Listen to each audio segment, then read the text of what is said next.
Hello, everyone, and welcome to Penny for a Tale for a lovely night here that we have with Craig Campbell, creator and head of Nerdburger, right? Nerdburger Games, yeah. Right. I am the sole proprietor of the LLC. Nice. And we're here to talk about two Kickstarters, one in particular, which is going on right now. But before we dive into that, Craig, you've been pretty busy since the last time you were on this show. We've had plenty of games, plenty of Kickstarters. We got two out, or one out right now, with one coming up. What else is kind of in the future horizon Oh, for jeez. Nerdburger Games? I don't know for sure, because it all kind of depends on how playtesting goes and how like ideas strike me and whether or not I get through with things. But right now I'm working on a game called Nowhereville, which is a kind of Stephen King styled horror game set in a town that won't let you leave. And I'm playtesting it on Saturday afternoons on my Twitch channel. So you're like, anybody who watches or listens to that after the fact is like getting a chance to see the evolution of the game a little bit. It's not quite as exciting as you might think because, the game system was previously developed for Good Strong Hands, which kickstarted last year and is coming close to publishing. So the overall system doesn't need playtesting, but there's little nuances, like little changes that are being adjusted in order to do a horror game. So I'm looking at all of that. So like we're actually, every so like things change a little bit, like from session to session. We're tweaking stuff, Yeah. and we're actually talking about the game after the session ends, where I'm talking with the players about like how did this go, how did that go, and they're providing feedback and stuff. So it's fun. Is this Nerdburger Games' first, I guess, first jaunt into horror? Well, I did Die Laughing, which is kind of a horror comedy game. So Mm-hmm. there's certainly horror elements to it. That's kind of that's a GM-less game that's built around just like killing your characters off, in a funny way. Yeah. So this is I guess you could say the first serious horror kind of game, where like this is built to be like, okay, there's monsters and things coming and your character could die, and like there's real repercussions, and it's not just like you could build a campaign out of it. It's not just like it's a fun one shot sort of thing like Die Yeah. Laughing can be. So we're playing a campaign, like a mini campaign for the purposes of playtesting. But it's also the game's designed in such a way that you could play, potentially play like, 20, 30 sessions and have like a long running campaign of these characters that are stuck in this town where the town won't let them leave. There's a reason for that, but they don't necessarily know that. And that doesn't have to be part of the story. There's just Mm-hmm. weird stuff that happens, and violent things happen, and monsters and people being monsters, even if they're not actual monsters.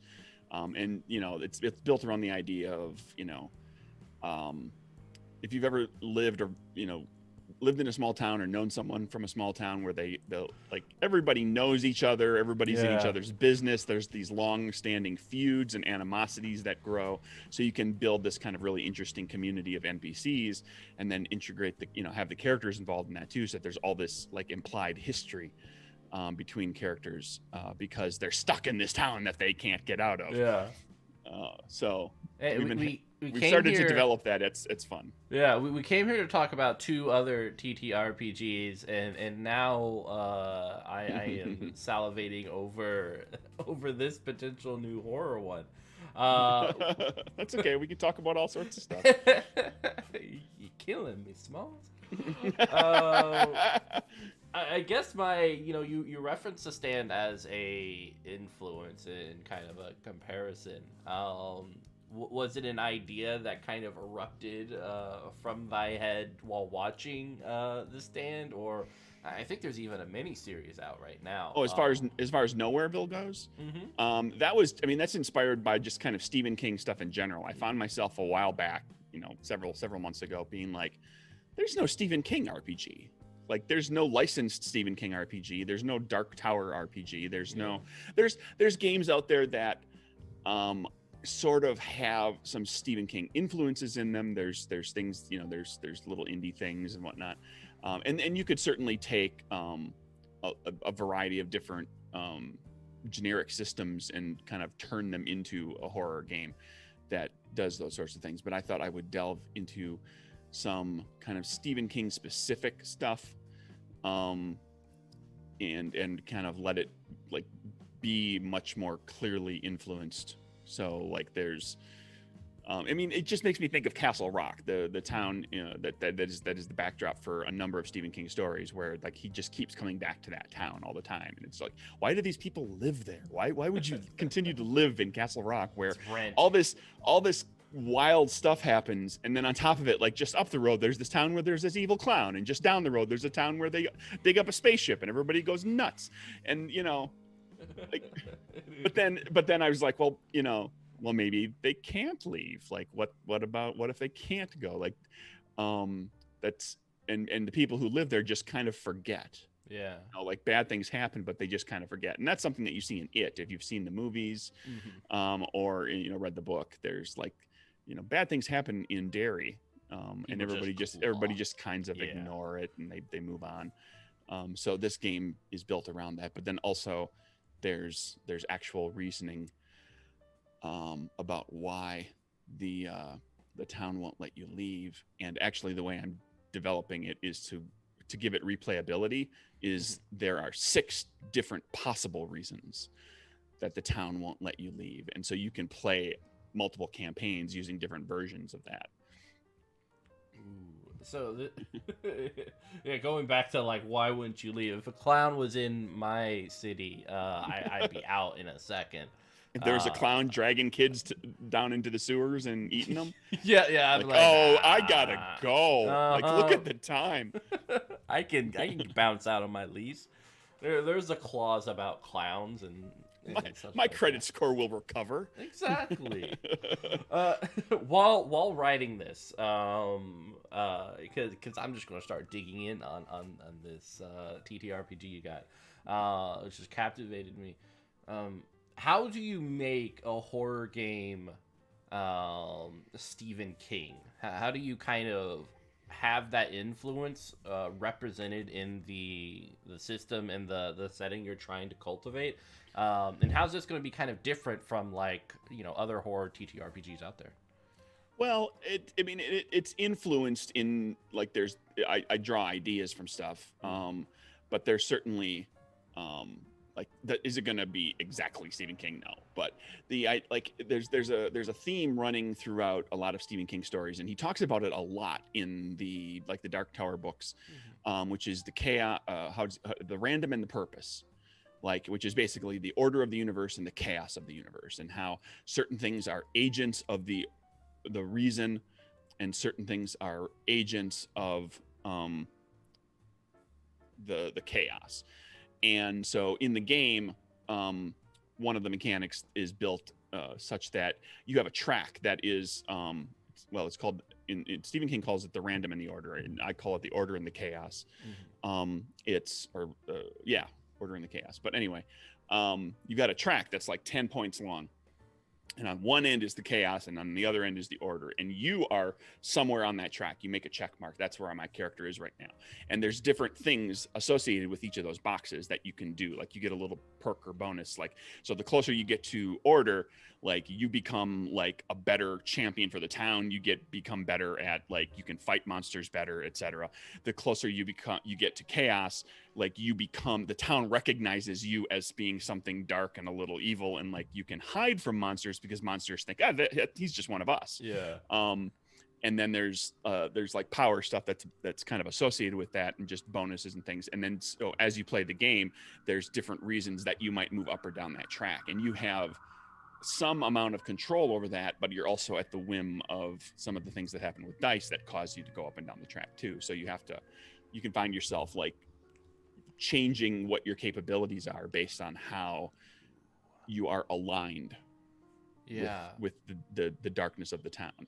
And this track is individual for every player character. Each character is on the track in their own way. Yeah. So how do you see two characters of opposing places on this track coming together in the campaign?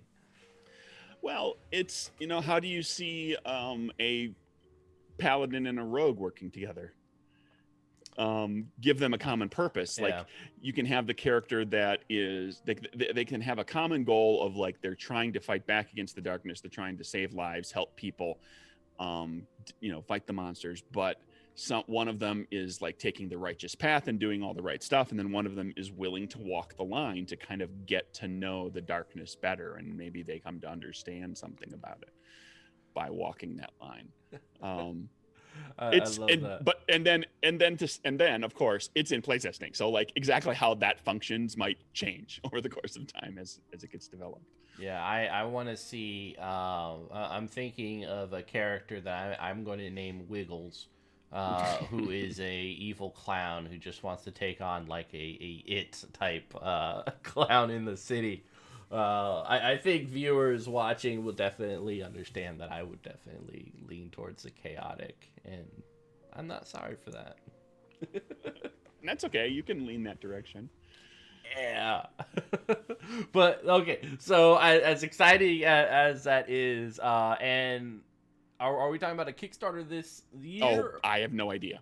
I have no idea. Oh, okay. Well, for people watching and are as interested as I am, definitely check out the socials below if you're watching on YouTube, to follow Nerdburger Games on all the socials to keep up to date, because I definitely want to see when this game comes on to Kickstart, and I'm interested to see it. But we have two TTRPGs that are definite right here and now, something that we can start. One of which you can put your teeth in right here and now on Kickstarter. The other coming up very soon. In the first one, did you want to chat about that real quick? It's on Kickstarter right now. What, you got like a couple of days? Yeah, just a few days to go. Yeah, those Zine Quest Kickstarters, 2 weeks, baby. Whew. Like, there's something to be said for just kind of getting it done. Yeah, it's on Kickstarter right now as a Zine Quest project, a little Zine RPG called Low Stakes, which is essentially it's a rules light, GM-less game that is inspired by What We Do in the Shadows. So your character, you're portraying a vampire or a werewolf or a ghost or like a mystical type character, or maybe a human. And you're all sharing a house together, and you're not very good at it. And, so you get into kind of sitcom hijinks that, like, okay, what kind of wacky stuff can happen when the vampire and the werewolf are, on a road trip together, like in a, classic sitcom story. Yeah. And you could certainly take it a little more in the direction of What We Do in the Shadows, which admittedly is more character driven and story driven. But that's hard to write into a game without knowing what the characters are. Yeah. So, this Zine game is built to have kind of, just kind of cliche sitcom storylines presented for you. A bunch of different ones that you can kind of use with cues for ideas for scenes and things, and you kind of build the story as you play. So, like, a lot of your previous TTRPGs in terms of mechanics have used a card system. What are we talking about for Low Stakes? Low Stakes is dice, just D6s. And it's really, really very straightforward. Like, most of what you're going to do in the game is going to be just improvisational. You're going to decide my character does this, and, I would react to that with my character does that, and we go back and forth, and we play the improv game of yes and just kind of build the story together, introduce complications for ourselves, for each other, and so forth. The only time you're going to roll dice is when you are trying to gain clout within the house and try to gain influence over your roommates, and then you will make a dice check to do the types of things that your character does to get clout like that. or you'll roll dice to do things that you're really bad at. Characters always have their problem areas, and this game is set up kind of with playbooks, and each playbook has a set of problem areas that you pick a few to be yours for the game. And whenever you want to try to do something with one of those, you'll roll dice, and there's incentives for both that help. If you can manage to be successful at doing one or both of those types of checks, the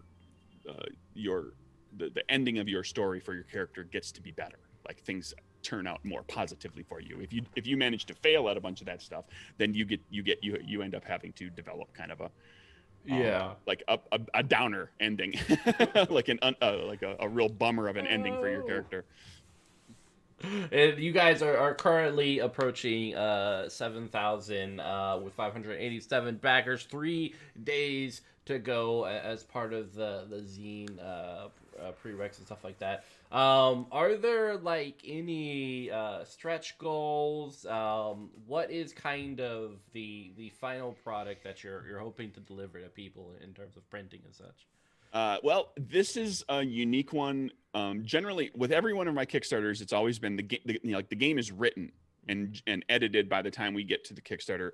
Sometimes layout is underway. Oftentimes, at least some of the art is done. With this one, because it's so small scale, I decided I'm just going to get everything done, and I'm going to fulfill right after the Kickstarter ends. So the game is done. Like, here's the book. Oh, snap! I've got a print proof. It's done. I've checked it. I'm happy with it. Yeah. Ooh. So yeah, it'll get fulfilled, very shortly after the Kickstarter wraps up, and we'll get it out the door. Yeah. So it sounds like, ladies and gentlemen, and everything, lords and majestic elves, if you back right now, within these three days time frame, you're gonna get something in time for the summer. For pretty much everything. I mean, we're still kind of locked in at the house, so definitely having some nice housemate shenanigans will always be appreciated. So it comes in soft cover. I'm trying to see, is there a hardcover option? Doesn't really seem... No, with a small game like that, it's hardly worth putting a hardcover on it. It's a soft cover and a PDF kind of thing. It's a little bitty book, Yeah. It's 36 pages. Yeah, and only $12. So definitely check that out, individuals, if you can. And I encourage you. What playbooks are we talking about for this? I'm looking at the Judge and the Peacock right now, which seem interesting. But what are their flavors? What are we talking about? Right. Well, the playbooks aren't vampire or werewolf or ghost or something like that. You can be that thing, but within the framework of the playbook. And the playbooks are like types of people. Like there's and I loosely based all of the playbooks, in some cases very obviously based, and in some cases a little more loosely based on characters from What We Do in the Shadows, both the movie and the TV show. So like the Peacock is modeled after Laszlo, where Laszlo thinks very highly of himself and can't help but kind of be very fancy. And the Judge is based on Nadja, who has a tendency to point out others' faults and never really notice her own in the process. Perfect, so yeah, she's absolutely wonderful. The very first one I developed, and the one that made me think that there was a real game here, was the Anachronism, which is based on Nandor, who is like the character who's like, he's out of time. Like he's from an earlier age. He doesn't understand social media. He can't use a computer. He's not good with like put him behind the wheel of a car and you are in trouble. Yeah. Social norms, like etiquette at a contemporary party, like those sorts of things are his problem areas. Yeah, I just recall the Super Bowl episode, which I think is perfect for this. Is there a playbook that kind of represents the type of character that the servant individual? I am forgetting his last name, which Guillermo. Guillermo In the Guillermo, the playbook for Guillermo is the caregiver. He's the person in the house that kind of makes sure everybody else has their crap together.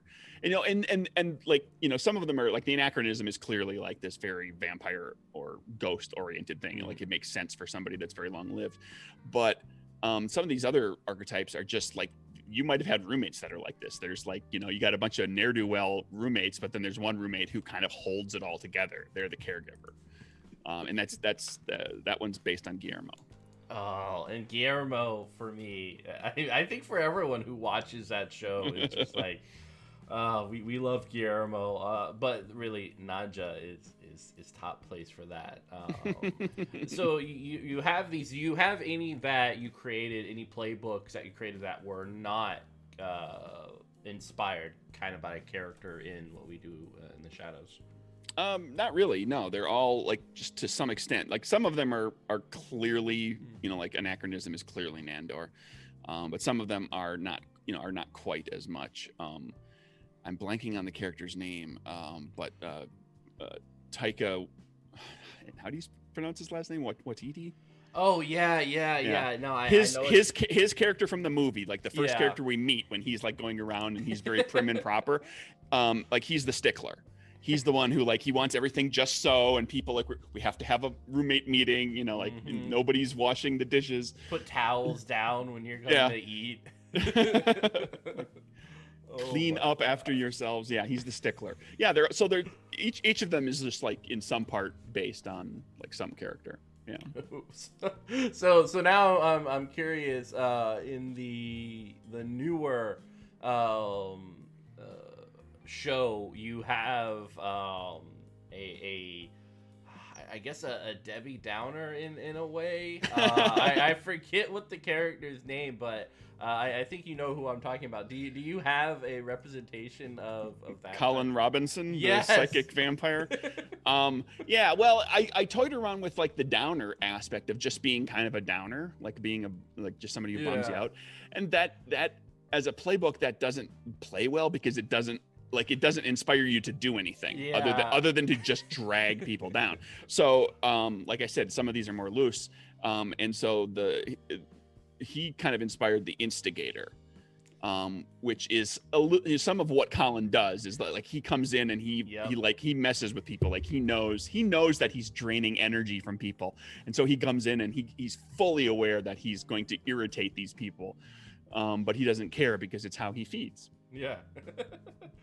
Colin Robinson, one of the best characters on TV show that I've seen in a while. And watching the actor go from like, I remember seeing him in The Office as his kind of side character, and just becoming this full character in this other has been a really cool thing to watch. So how many total playbooks are going to be in the book? There's 8. Nice. And each playbook is just a single page, because like I said, they're not terribly complex. It's there's just the problem areas, the clout skills, some spots to write down like what your powers are, whether you're a vampire or whatever, and then there's a spot to track using confessionals, because there's the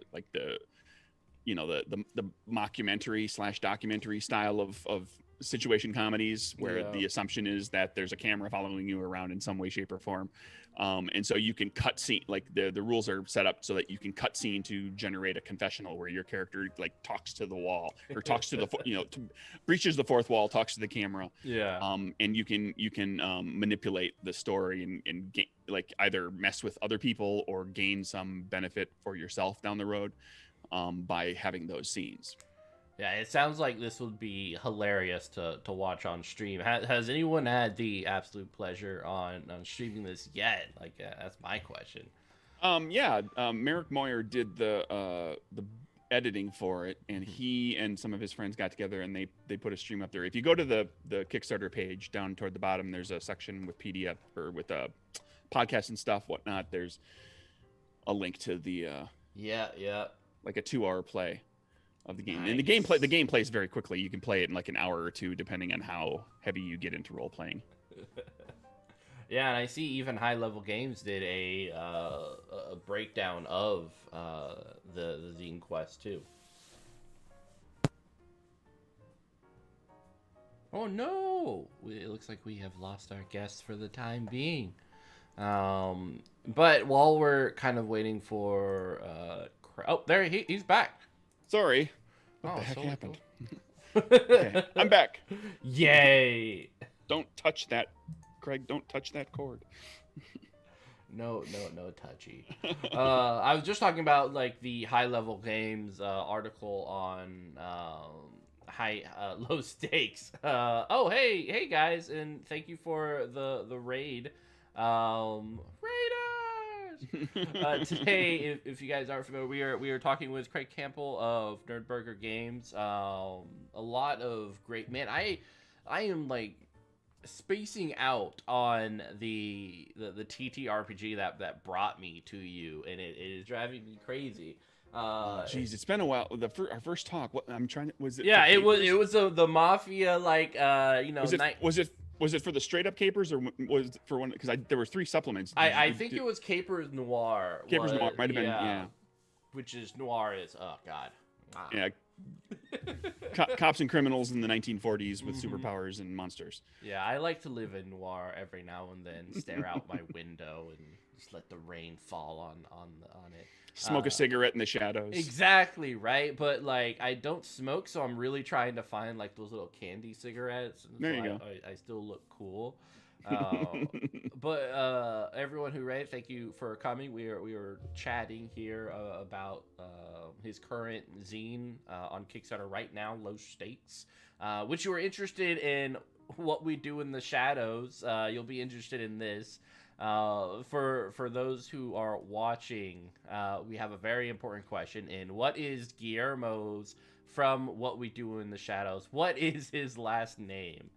On the show? Jeez. Yeah. I think the last episode of the last it comes up, doesn't it? Yeah.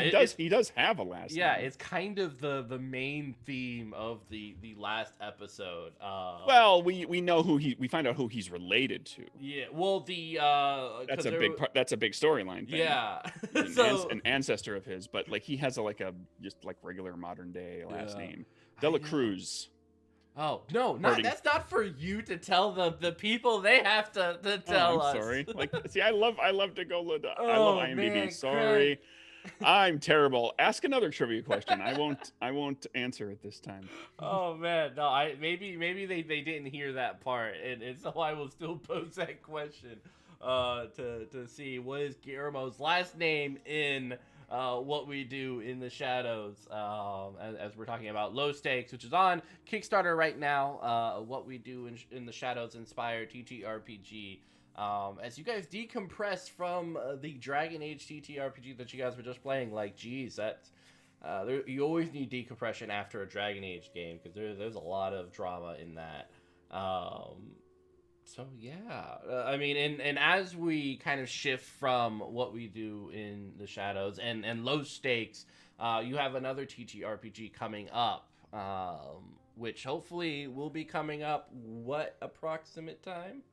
The plan is to launch that on Tuesday, February 23rd, which is the last Tuesday of the month. So still in the Zine Quest window of February, but it'll run into March. But I'm sure there will be other zines that launch later in the month. Hopefully people won't be too burned out. I'm hoping that but again, it's like small project. It's not going to be terribly hard to fund. Definitely. So what is this project in a nutshell? A zine shaped nutshell? Well, I stuck with the being inspired by TV shows that I love. And this for this one, this is a little more of a nostalgia piece. Have you ever seen Quantum Leap or I've even heard of it? I have heard of Quantum Leap. I have not watched it unless it was by accident, and I can't remember. Sure. So one of the two. The game's called What Once Went Wrong. And it's an homage, inspired by Quantum Leap. It's at its core, it's designed as a 2-person GM, although there are alternate rules in there to have additional players.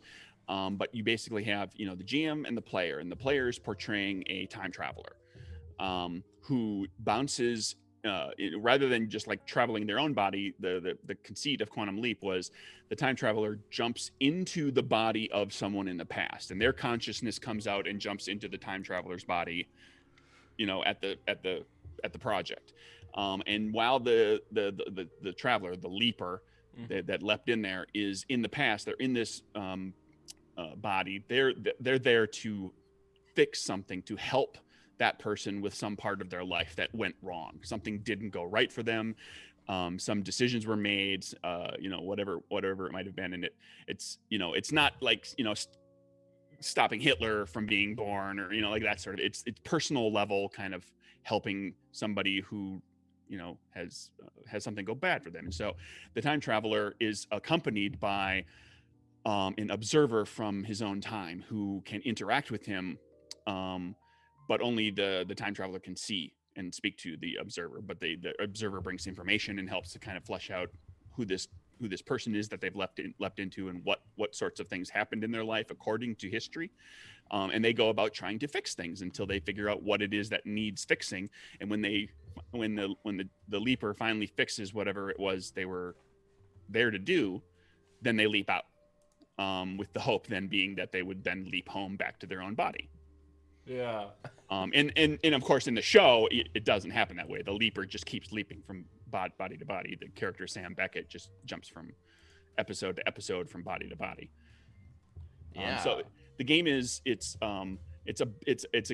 like, I call it a game of a time travel game of altruism and discovery, because the assumption is that your character is there to help. And you're taking over somebody's body. There's a responsibility that goes along with that.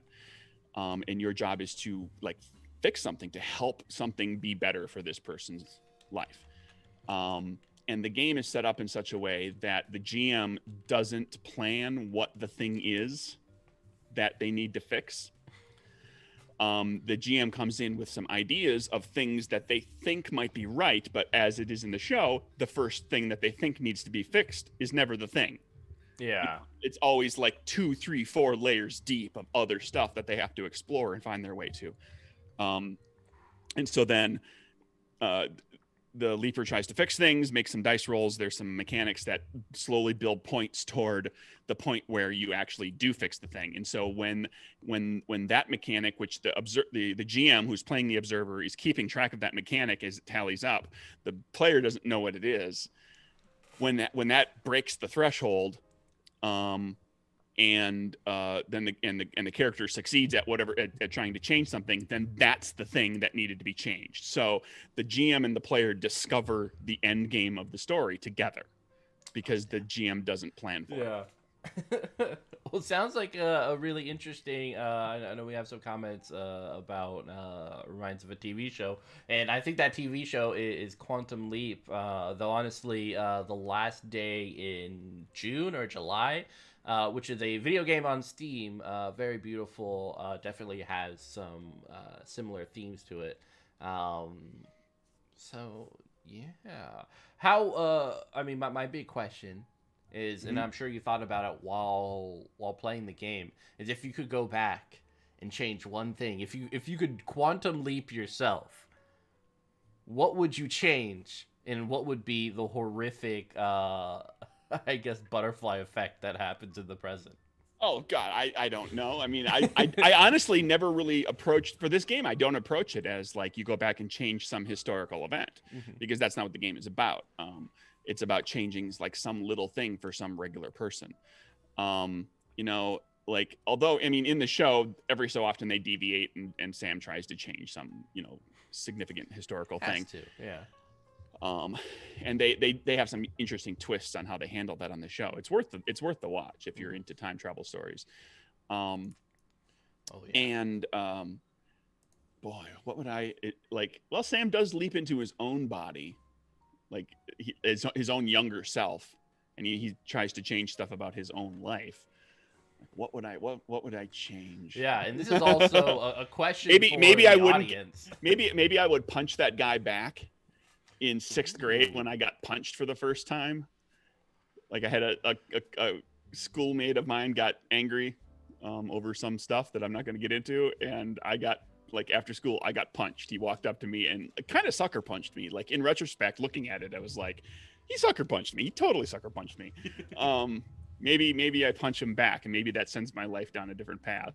Yeah, but you like changes it in the present, and maybe you, because of not getting punched, you don't even like TTRPGs, or in that instance, if you change it, who knows? Which is, I think, one of the cooler parts of time travel and the shenanigans associated with it.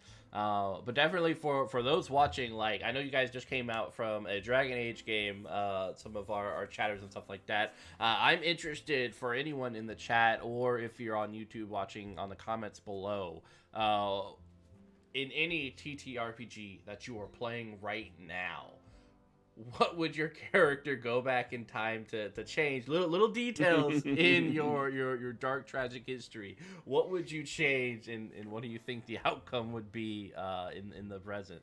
I always love discourse like that. It's it's pretty cool. So once again, with the past zine that you were doing, Low Stakes, is this another dice game using D6s? Yeah. What Once Went Wrong uses D6s. You basically have 4 stats, and you'll make checks to try to do things, you know, that you're looking to change, and you'll be looking for successes. And you have there's a currency in the game called destiny points that you can spend to do different things. It's a pretty straightforward system. I think the interesting thing about the mechanics is the countdown to figuring out like what the thing is that you needed to change, because the GM again doesn't plan for that. The GM gets to discover that along with the player, because they, you know, like it's even though the GM's coming up with some of the ideas and setting up the challenge and figuring out what the complication is that the person's, you know, that the leaper's trying to change, the leaper still needs to succeed at a check. So even if like you created a, you know, as the GM, you create like, oh, this is a neat little thing. Like if the leaper changes this, then we can call, you know, say that this is what happens to them and how it improves this NPC's life. But then the leaper fails on the check. Okay, well now you have to move on to the next one, because the leaper still has to make this. They have to succeed at changing something. Yeah. So you have to wait for that check to come through. Are there any playtest material or media to consume regarding this TTRPG? And if not, when can we expect it? There's nothing available for it right now. It's in editing. I've worked out how I'm handling illustrations and graphic kind of stuff. I'll probably start getting the basics of the layout put together over the course of the next week, and then when I get the editing back, I'll punch it through layout pretty quickly. Like this is going to be a quick turnaround too. I don't think it won't necessarily be ready like immediately after the Kickstarter ends, although it might. We'll see. It depends mostly on how fast the print proof turns around, because we all know that getting something printed and then getting it shipped in the current situation that we're all under, I mean, it could be a few weeks to get something back. So we'll have to. I may have to wait to get the print proof proved. But as soon as that's, you know, like I wouldn't expect it to be more than maybe a month after the Kickstarter. It'll fulfill pretty quickly. Yeah, I mean, I think that's one of the cooler things about the zine quest and everyone creating all this really interesting content is the ability to just kind of have it in your hands soon after the Kickstarter with such small like little pamphlets and such. And I definitely would love to see more of these at game stores and just like pick up and add to whatever main item you're grabbing for that day. I think that'd be really cool. I think these little projects like this are incredibly satisfying for both the creator and the backer, because the backer's probably, not always, but probably going to get it faster than a larger product. And when they get it, you know, it becomes like an immediate, ooh, you know, like I got a new thing, and it's small. So like, it's not daunting. You could sit down and say, like the day you get it, like, I'm going to sit down and read this. Like you can punch through it in an evening. Whereas if you get like a big fat 300-page book, okay, ooh, neat. I'm going to flip through it and look at all the photos or the illustrations, be like, ooh, look at the pretty artwork. And then I'm going to set it aside for the weekend when I have the time. Yeah. But you with something small, you can get the immediate satisfaction.